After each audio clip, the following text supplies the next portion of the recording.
Okay students, आज हम पढ़ेंगे इशू ऑफ डिबेंचर्स।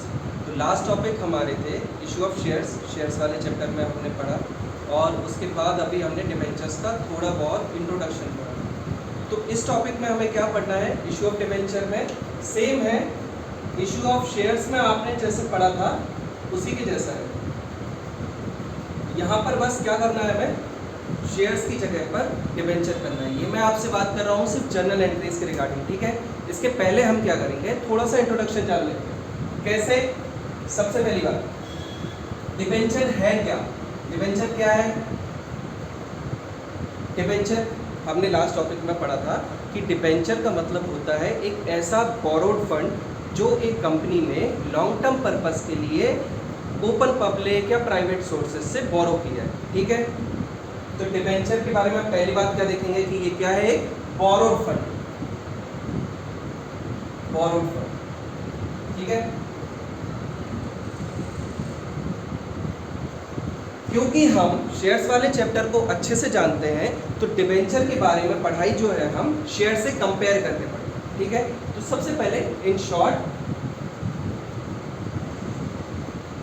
शेयर्स और डिबेंचर में एक छोटा सा डिफरेंसिव समरी हम पढ़ लेते हैं, ठीक है। शेयर्स के बारे में हम क्या जानते हैं? शेयर्स के बारे में हम जानते हैं कि शेयर्स से ओनरशिप डाइल्यूट होती है या फिर ओनरशिप मिलती है ना। डाइल्यूट होने का मतलब होता है कि एक कंपनी है, उसके पास में एक कैपिटल है, वो कैपिटल के एक लिमिटेड ओनर्स हैं, ठीक है। लेकिन जब शेयर इशू कर देते हैं, जैसे हमने लास्ट क्लास में पढ़ा था, शेयर इशू कर देते हैं तो जो ओनरशिप है, जो कैपिटल अमाउंट है, वो ज़्यादा लोगों में डिवाइड हो जाती है, सही है। लेकिन डिबेंचर के साथ ऐसा नहीं है। डिबेंचर के साथ फ़ायदा भी यही है कि यहाँ पर ये आपका जो है वो बोरोड फंड है, यहाँ पर ओनरशिप डाइल्यूट नहीं होती या ओनरशिप मिलती भी नहीं है। इन्वेस्टर्स को ओनरशिप नहीं मिलती है तो फिर क्या मिलता है? वो किसके लिए आता है? वो आता है सिक्योरिटी के लिए। क्यों? क्योंकि हमने प्रेफरेंस शेयर और इक्विटी शेयर में एक डिफरेंस पढ़ा था।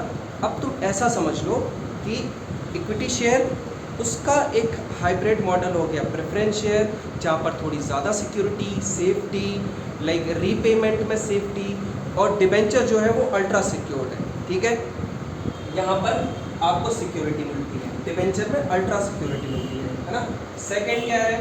डिबेंचर के साथ आपको रीपेमेंट जो है, रीपेमेंट अमाउंट तो ठीक है लॉन्ग टर्म होता है, लेकिन आपको इन रिटर्न क्या मिलता है? जैसे आपको याद होगा शेयर्स के इन्वेस्टमेंट पर हमको मिलता है डिविडेंड, राइट। डिविडेंड मिलता है, टाइम टू टाइम मिलता है, इंटरिम डिविडेंड होता है, साल में एक बार भी एक फाइनल डिविडेंड आपको मिलता है। बट यहाँ पर आपको मिलता है इंटरेस्ट। यहाँ पर आपको क्या मिलता है? इंटरेस्ट मिलता है। इंटरेस्ट के साथ एक बात है कि जो आपको फिक्स्ड अमाउंट मिलता है, फिक्स्ड अमाउंट ऑफ रिटर्न मिलता है, fixed amount of return of investment मिलता है, रिटर्न ऑफ इन्वेस्टमेंट, सही है, ठीक है। हमने ये छोटा सा डिफरेंस पढ़ा, इसके आगे हम चलते हैं। तो लेटेस्ट ओनरशिप हो गया, सिक्योरिटी हो गया। सेकंड पॉइंट, शेयर्स में आपको सिक्योरिटी नहीं मिल रही थी ना, लास्ट नंबर पर इक्विटी शेयर अगर है तो आपकी रीपेमेंट लास्ट में हो रही थी, ठीक है। थर्ड इज यहाँ शेयर्स में आपको क्या मिल रहा था? डिविडेंड मिल रहा था, और डिबेंचर में आपको क्या मिलता है? इंटरेस्ट, फिक्स इंटरेस्ट रेट मिलता है, ठीक है। नो सिक्योरिटी और नो सिक्योरिटी, कोलेटरल भी, ठीक है। अब डिबेंचर के बारे में पर्टिकुलरली क्यों है इम्पॉर्टेंट, क्यों कोई कंपनी इशू करती है डिबेंचर, उसकी क्या नीड है, उसके बारे में हम जानते हैं, ठीक है।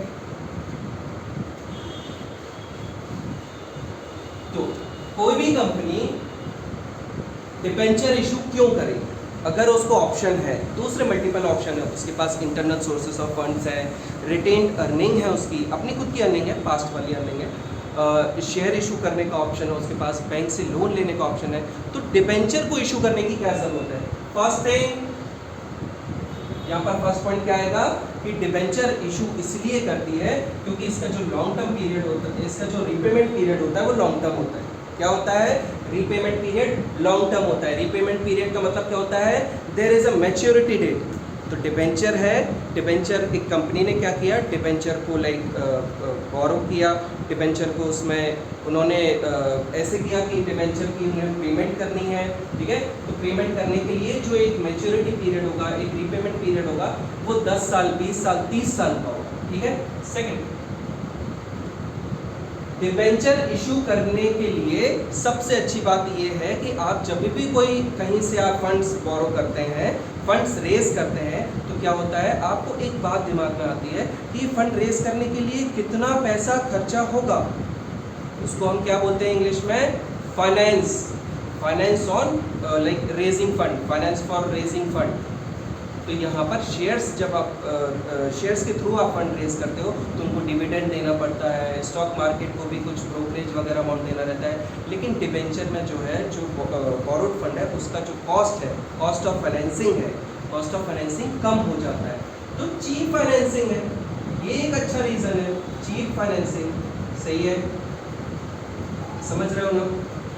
अब आपके दिमाग में एक बात आ रही होगी कि सर हम ये इश्यू ऑफ डिबेंचर को पढ़ रहे हैं, हमें अभी बार बार भूल जा रहे हैं कि डिबेंचर होता है। तो कुछ नहीं, कंपनी को फंड्स की ज़रूरत है, बदले में कंपनी क्या देगी, तो जैसा हमें याद है शेयर्स देती है, वैसे ही डिबेंचर क्या है, एक रिटर्न इंस्ट्रूमेंट। इसके बारे में शॉर्ट में हम आज कवर करेंगे, ज़्यादा डिटेल में कवर नहीं करेंगे। रिटर्न इंस्ट्रूमेंट, ठीक है। इशू ऑफ डिबेंचर के लिए एक पर्पस हो गया कि लॉन्ग टर्म कंपनी रिलैक्स है, कि उसे एक तो बड़ा अमाउंट चाहिए है ना, लॉन्ग टर्म में हमेशा लिंक करके रखना। लॉन्ग टर्म मतलब बड़ा अमाउंट, ठीक है। शॉर्ट टर्म मतलब छोटा अमाउंट फंड रेज करना, ठीक है। तो यहाँ डिबेंचर इशू भी तब करते हैं जब कंपनी को एक्सपेंशन वगैरह करना होता है, ठीक है। चीप फाइनेंस होता है, कॉस्ट ऑफ फाइनेंस जो है वो कम होता है, ठीक है। ये इशू ऑफ डिबेंचर के लाइक मेन पर्पस होता है, ठीक है। नेक्स्ट हम क्या कवर करने वाले हैं इस टॉपिक में, जर्नल एंट्रीज पर आते हैं। जर्नल एंट्रीज कवर करते हुए जर्नल एंट्रीज पर अगर हम आते हैं तो उसके पहले हमें समझने की ज़रूरत है कि कितने टाइप के इशू ऑफ डिबेंचर्स होते हैं। डिबेंचर्स के टाइप हमने पढ़ लिए लास्ट क्लास में, ठीक है। डिबेंचर में हमने पढ़ा रिडीमेबल डिबेंचर होते हैं, कन्वर्टेबल डिबेंचर होते हैं, और ऐसे इनके अपोजिट में डिबेंचर्स के टाइप होते हैं। आज हम पढ़ेंगे इशू ऑफ डिबेंचर के क्या क्या टाइप हैं, इशू ऑफ डिबेंचर के क्या क्या टाइप हो सकते हैं। सेम है, आपने पढ़ा था शेयर्स में, क्या पढ़ा था आपने, फर्स्ट क्या पढ़ा था आपने, पार पढ़ा था, एट पार पढ़ा था आपने।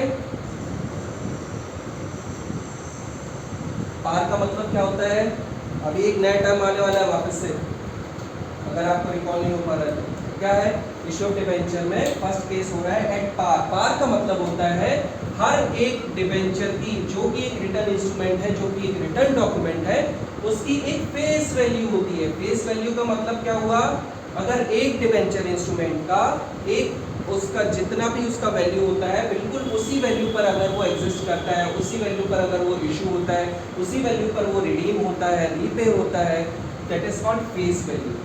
इन general face values are like ₹10, ₹100, okay, which are divisible of the total amount of fund raise, ठीक है।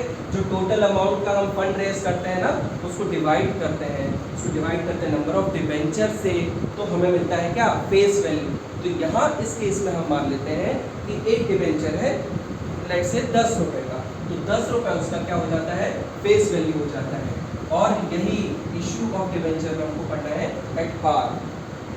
सेकंड क्या है, सेकंड क्या है एट पार के साथ, सेकंड है एट डिस्काउंट।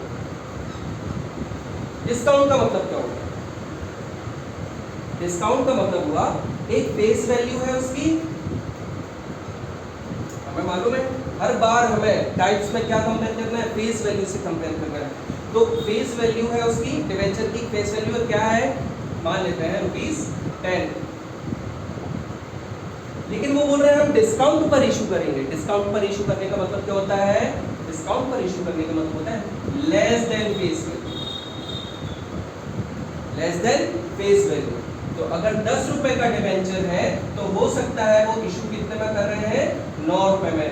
तो डिस्काउंट अमाउंट कितना हुआ, कितना हुआ, ₹1, ठीक है। 1 रुपए का डिस्काउंट हुआ जो जनरली 10% होता है, ठीक है। ओके, तो तो ये हमें समझ में आया एट पार जब हम कोई भी डिबेंचर है वो कैसे इशू कर रहे हैं, उसी सेम फेस वैल्यू पर 10 रुपए का डिबेंचर है 10 रुपए में हमने दे दिया। सेकंड केस हो गया। Third case is at premium. नाम से लग रहा है प्रीमियम। क्या पढ़ा था लास्ट क्लास में जब हम शेयर्स पढ़ रहे थे, तभी हमने पढ़ा था ना प्रीमियम। क्या होता है प्रीमियम में? प्रीमियम में इस डिस्काउंट का अपोजिट कर देना है। तो किसी भी डिबेंचर की एक फेस वैल्यू होती है, उस फेस वैल्यू से अगर कोई डिबेंचर ज्यादा अमाउंट में इशू होता है तो वो क्या कहलाता है? वो debenture issued at premium. That debenture issued at premium. ठीक है, ये बात हमें ध्यान रखनी है। अच्छा, एग्जांपल देख लेते हैं। डिबेंचर कितने का था? 10 रुपए का। ठीक है, ये उसका फेस वैल्यू था, बट हायर प्राइस पर इशू हुआ है। इसका मतलब क्या होता है कि मान लेते हैं कि ये जो प्रीमियम अमाउंट है वो है ₹2। तो जो डिबेंचर अब इशू हो रहा है विद प्रीमियम इंक्लूडिंग प्रीमियम, तो कितना हो रहा है? 12। क्लियर है? ठीक है, तो हम समझ गए इशू ऑफ डिबेंचर के तीन मेजर टाइप्स हो गए हैं। ये जो टाइप्स हैं ये उसकी फेस वैल्यू पर अलग अलग टाइप्स हैं। ठीक है, इशू ऑफ डिबेंचर के और टाइप्स हैं जो हम आगे क्लास में पढ़ेंगे। अभी शॉर्ट में बस ऐसे नोट कर सकते हैं हम कि आप इन कंसिडरेशन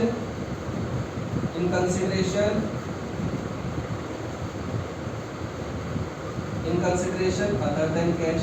इन कंसिडरेशन ये फेमस केस है, इसलिए मैंने आपको बोला in consideration other than cash. इसकी जनरल एंट्री आती है 3 नंबर के लिए आती है बोर्ड्स में। ठीक है, in consideration other than cash. और अगर in consideration other than cash है, इसका मतलब एक और क्या टाइप होता है इसी में से, है ना? क्योंकि ये तो हो गया on the basis of face value. ठीक है, यहाँ पर हम क्या देख रहे हैं कि आप डिबेंचर को इन रिटर्न ऑफ कैश कर रहे हैं या इन कंसिडरेशन कर रहे हैं। तो एक होता है कैश। इसमें क्या होता है? कुछ नहीं, फेमस बड़े बड़े इन्वेस्टर जिनके पास में ज़्यादा अमाउंट है इन्वेस्ट करने के लिए, तो वो पर्सनली कंपनी से क्या करते हैं? कैश पेमेंट कर देते हैं और बदले में उनसे डिबेंचर दे देते हैं। ये एक ऑप्शन है। ठीक है, सेकंड ये famous option in consideration other than cash. यहाँ पर क्या होगा? ये कंपनी जो है वो कंपनी किसी और से फिक्स्ड एसेट्स ले लेगी, फिक्स्ड एसेट परचेज कर लेगी और उस वेंडर को इन रिटर्न क्या करेगी? डिबेंचर दे देगी। इसलिए बोलते हैं in consideration other than cash. Other than cash का मतलब क्या होगा? कैश के अलग से। ठीक है, कैश के अलावा। ठीक है, ये हमें यहाँ पर समझ में आया इन कंसिडरेशन और कैश क्या हुआ। बाकी फिर आगे और ऑप्शंस हैं। हम इशू ऑफ डिबेंचर को at par and discount at premium यहाँ से स्टार्ट करेंगे। आज की क्लास में हमें जाने से पहले जो इशू ऑफ डिबेंचर की जो मेजर जनरल एंट्रीज होती हैं उसके बारे में अच्छे से हमें आज याद करते जाना है। ठीक है, तो हम सबसे पहले क्या करेंगे? इशू ऑफ डिबेंचर में बेसिक जो जनरल एंट्रीज होती हैं वहाँ से हम स्टार्ट करेंगे।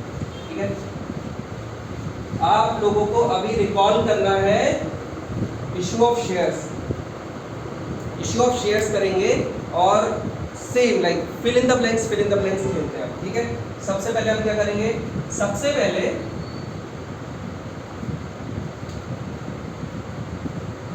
हम क्या करेंगे? शेयर्स वाली जनरल एंट्री हम रिकॉल करने की कोशिश करेंगे। और जिस दिन हमने शेयर्स वाली जनरल एंट्री रिकॉल करने की कोशिश की थी उस दिन हमने सबसे पहला काम क्या किया था कि 11th क्लास में जो जनरल एंट्रीज हमने पढ़ी थी उसमें से सबसे पहली और सबसे बेसिक जनरल एंट्री हमने रिकॉल कर की थी। क्या थी वो? बैंक टू कैपिटल, यही थी। इस एंट्री का रीजन क्या है बताओ तो? इस एंट्री का रीजन है कि आप किसी भी कंपनी को क्या करना है? बिजनेस स्टार्ट करना है। ये है बिजनेस स्टार्ट करने की एंट्री, ये है इन्वेस्टमेंट करने की एंट्री।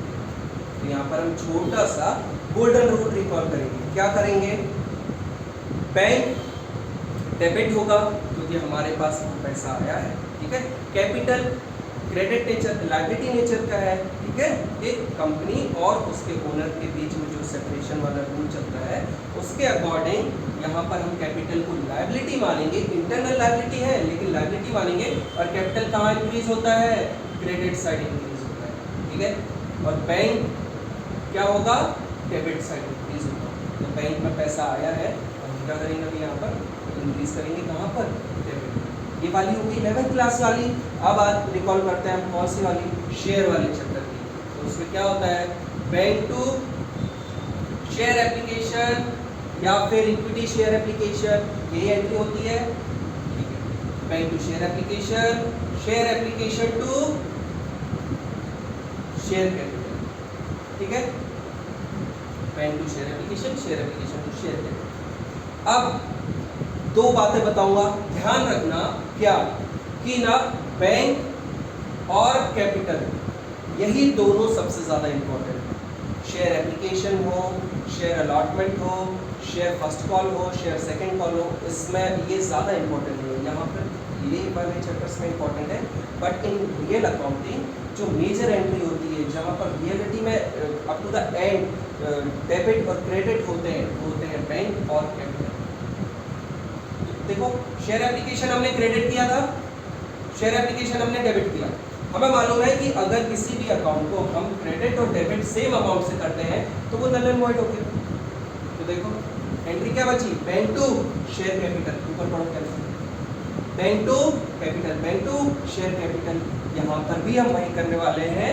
यहाँ पर हम पहली एंट्री करेंगे bank to bank account debited, bank account debited to debenture application amount आप ठीक है,